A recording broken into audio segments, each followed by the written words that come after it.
Bonjour à tous. Comme vous avez reçu votre fichier de lecture, je vais vous expliquer un petit peu les exercices que vous pouvez faire à la maison. Dans ce premier exercice, vous devez prendre votre manuel de la page 8 à la page 17, je crois, donc là où il y a l'histoire des bêtises de Basile. Donc dans cet exercice, vous devez écrire le nom de celui qui parle. Alors lisez bien chaque phrase, recherchez dans votre texte et trouvez qui prononce ces paroles. Il n'y a presque plus de cerises. Qui dit ça?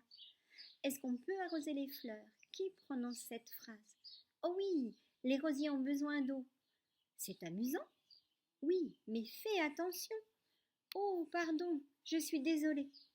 À chaque fois, écris le nom de celui qui parle. N'oublie pas de mettre une majuscule si c'est un prénom.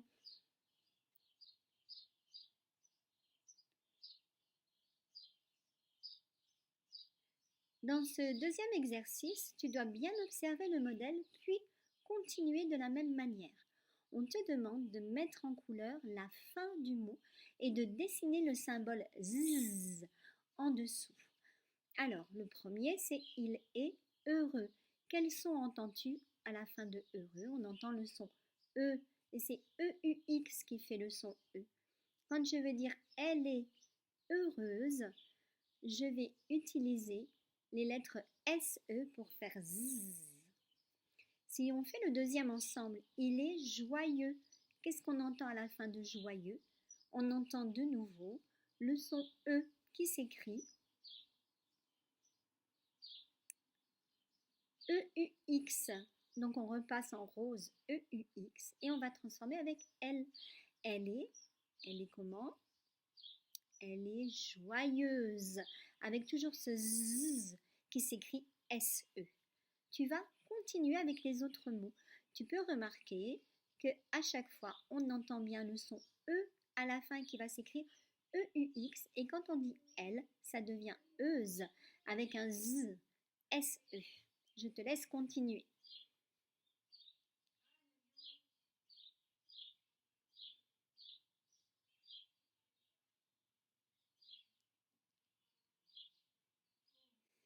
Dans cet exercice, tu dois écrire les nombres en chiffres dans les cases. Donc il faut bien que tu lises les mots nombres et ensuite que tu les réécrives en chiffres. Voilà les cartes Aloé pour t'aider à lire ces nombres. Attention. Ici, nous allons revoir ensemble la lettre S et le son Z. Voici des lettres A, E, I, O, U, Y. Ces lettres s'appellent des voyelles. Dans l'alphabet, elles sont très importantes. La lettre S, lorsqu'elle est coincée entre deux voyelles, par exemple le A et le I, eh bien cette lettre S toute seule va faire le son Z. Ça va donc faire Asie. Asie. Si je veux le son S entre A et I, je vais être obligée de doubler le S, c'est-à-dire d'écrire deux lettres S. Et là, je vais pouvoir dire assis, assis entre deux voyelles. Ça marche avec toutes les voyelles. Ici, j'ai pris le A et le I, mais cette règle-là, elle sera la même avec toutes les voyelles. Le S tout seul entre deux voyelles fait Z. Il faut deux S pour faire S. Retiens bien cette règle-là.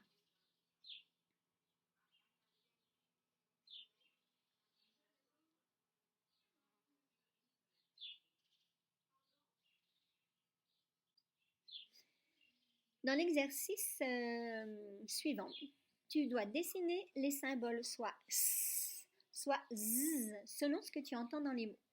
Faisons ensemble une maison. Dans maison, j'entends Z. Quelle est la lettre qui fait Z? C'est la lettre S. Oui, c'est le S qui fait Z. Une cerise, j'entends S au début et Z en dernier. Quelle lettre fait S? Oui, c'est la lettre C. Quelles sont les lettres qui font Z? C'est les lettres SE. Oui. Un cousin. Dans cousin, j'entends Z. Quelle est la lettre qui fait Z? La lettre S, puisqu'elle est entre un U et un I, deux voyelles. Elle est assise. J'entends S et j'entends Z. Quelles sont les lettres qui font S?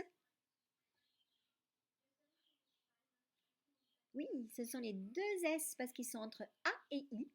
Et quelles sont les lettres qui font Z? Oui, c'est S et E, puisque là, la lettre S est toute seule entre le I et le E.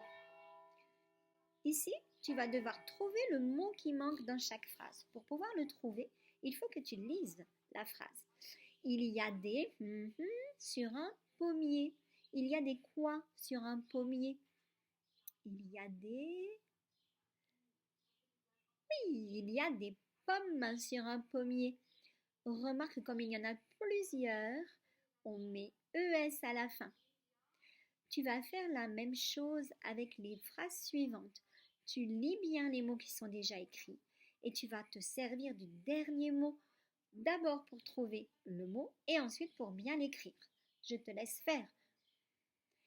Dans cet exercice, tu dois compléter les phrases avec un des mots qui t'est proposé. Donc tu lis soigneusement les mots qui sont écrits, puis tu les écris en attaché dans les phrases et tu les barres au fur et à mesure.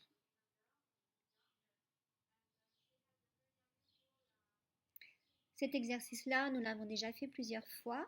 Donc tu regardes bien les images pour bien identifier les mots, puis tu lis les mots qui sont en dessous et tu mets le numéro qui correspond au mot et à l'image. Dans cet exercice, tu vas compléter les mots soit avec la lettre S, soit avec deux lettres S. Donc à chaque fois, tu vas te poser la question, est-ce que j'entends Z avec un seul S ou est-ce que j'entends S avec deux S? Faisons le premier ensemble, un poids-on. Est-ce que je peux dire un poisson ou un poison? Je peux dire les deux. Un poisson, je vais écrire deux S, ou bien un poison, je vais écrire un seul S. Même si normalement on aurait dit du poison si ça avait été poison. Mais c'est bon. Une et, est-ce qu'on dit une fusée ou une fusée? On dit une fusée, donc un seul S. Le S est bien compris entre U et E qui sont deux voyelles. Une maison, une maison ou une maison? Une maison. Là encore, un seul S, un I d'un côté, un O de l'autre. Donc un seul S fait le son Z. À toi de continuer. Applique-toi. Réfléchis bien à chaque fois. Est-ce que c'est ce ou est-ce que c'est Z?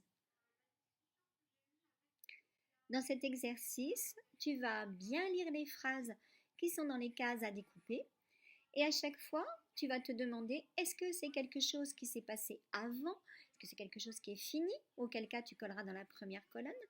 Est-ce que c'est quelque chose qui se passe maintenant, là, en ce moment? Auquel cas, tu colles dans la colonne du milieu. Ou est-ce que c'est quelque chose qui se passera plus tard, qui n'est pas encore arrivé? Et à ce moment-là, tu colles dans la troisième colonne.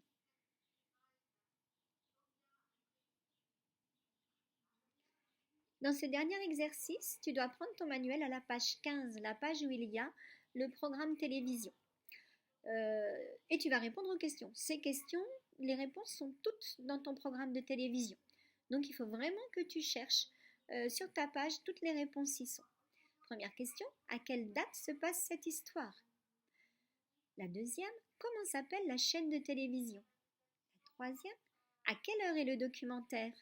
La quatrième, quel est le titre du documentaire?